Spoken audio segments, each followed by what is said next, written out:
ভ্যানগার্ডের পর্দায় প্রত্যেককে স্বাগত জানাচ্ছি। এই মুহূর্তে আপনাদের সাথে আমি রয়েছি অঙ্কিতা। চোখ রাখছি এই মুহূর্তের গুরুত্বপূর্ণ সংবাদের দিকে। 2036 সালে কি এবার অলিম্পিক হতে চলেছে ভারতে, অর্থাৎ ভারতে কি আয়োজন হতে চলেছে 2036 অলিম্পিক? কারণ ইতিমধ্যেই কিন্তু প্রস্তুতি শুরু করে দেওয়া হয়েছে দিল্লির পক্ষ থেকে। গুজরাটের আহমেদাবাদকেই মূল আয়োজক শহর হিসেবে উল্লেখ করে আন্তর্জাতিক অলিম্পিক কমিটির কাছে অলিম্পিক আয়োজনের আবেদন করেছে ভারত। তবে 2029 সালে আনুষ্ঠানিকভাবে মূল আয়োজক শহরের নাম ঘোষণা করবে আইওসি। কিন্তু 2026 সাল থেকে তার প্রস্তুতি কিন্তু ইতিমধ্যেই শুরু করে দিয়েছে নয়াদিল্লি। তারই অঙ্গ হিসেবে ভারতীয় অলিম্পিক অ্যাসোসিয়েশনের নির্দেশে ত্রিপুরায় 2036টি বৃক্ষরোপণের উদ্যোগ নিয়েছে ত্রিপুরা অলিম্পিক অ্যাসোসিয়েশন। শনিবার আগরতলা লোকভবনে সেই কর্মসূচিতে আনুষ্ঠানিক উদ্বোধন করেন রাজ্যপাল ইন্দ্রসেনা রেড্ডি নালু। উপস্থিত ছিলেন যুব বিষয়ক ক্রীড়া দপ্তরের সচিব পি কে চক্রবর্তী, রাজ্যপালের সচিব উত্তম চাকমা সহ অন্যান্যরা। বৃক্ষরোপণ কর্মসূচির উদ্বোধন করে দেশের ক্রীড়া ক্ষেত্রে নরেন্দ্র মোদী সরকারের নেওয়া পদক্ষেপের ভূয়সী প্রশংসা করেন রাজ্যপাল। 2014 সালের আগে ভারতের ক্রীড়া ক্ষেত্রে মাত্রাতিরিক্ত রাজনীতি হতো বলেও তিনি দাবি করেন। এর ফলে ক্রিকেট ছাড়া আন্তর্জাতিক ক্রীড়া ক্ষেত্রে ভারতের ক্রীড়াবিদরা যোগ্যতা অনুযায়ী সাফল্য অর্জন করতে পারেননি বলেই অভিযোগ তোলেন।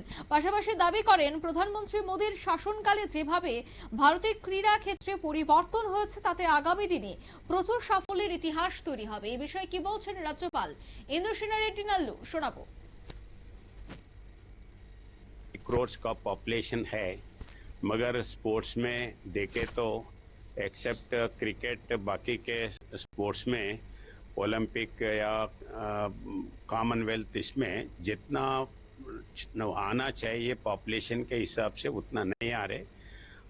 मोदी जी के गवर्नमेंट आने के बाद स्पोर्ट्स के ऊपर स्पेशल इंटरेस्ट लेके हर जगह स्पोर्ट्स का मंत्री शाखा से अलग अलग प्रोग्राम ले रहे हैं और खेलो इंडिया के नाम पे अभी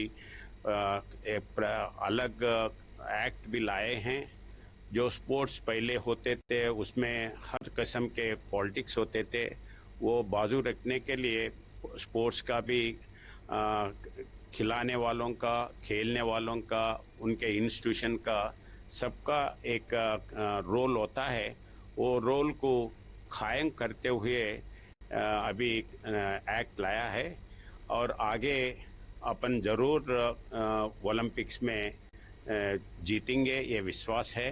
और ओलंपिक्स इधर कंडक्ट करने के लिए मोदी जी का गवर्नमेंट कोशिश। আপনারা শুনলেন রাজ্যপালের বক্তব্য। ওয়াকিবহাল মহলের মতে যে 2036 সালে ভারতের অলিম্পিক প্রতিযোগিতা অনুষ্ঠিত হবার পুরো সম্ভাবনা রয়েছে, সেভাবে পুরো পরিকল্পনাটির গুটি সাজাচ্ছে নয়াদিল্লি।